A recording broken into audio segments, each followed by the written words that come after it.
Naranasan ko na po yung hindi makakain ng isang linggo.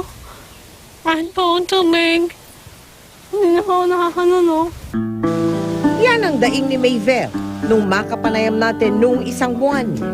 Hirap sa pagkain at laging may nadaramang sakit sa buong katawan. Ngunit matapos siyang malagyan ng dental splint, Sigurado dinagay siya. Hindi na siya sobrang nahihirapan ako. Dati na ako ng pumingo. Ay, hindi na.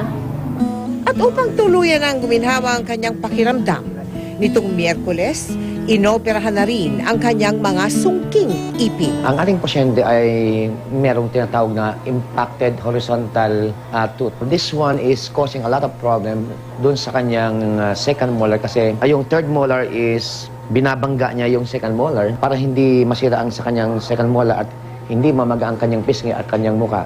Ooperahin natin yon, tatanggalin natin yung ipin sa loob ng kanyang panga. Ang tawag doon ay odontectomy. Payo rin ni Doc, Avoid extraction, forceful and traumatic extraction. First, wag muna tayong magpa-braces. Paalayin mo muna yung jaw joint natin. And wag din tayong magpa-braces na merong impacted tooth. Avoid natin yung sobrang tikas ng pagkain like yung ipin na pinambubukas ng soft drinks. hindi maitago ang tuwa ni Jeffrey dahil sa wakas ay giginhawa na rin ang pakiramdam ng kanyang asawa. Dahil malunasan na po yung kanyang karamdaman. Papasalamat ako sa lahat ng tulong sa akin. Pwede akong tumawa. Nagtrabaho ako.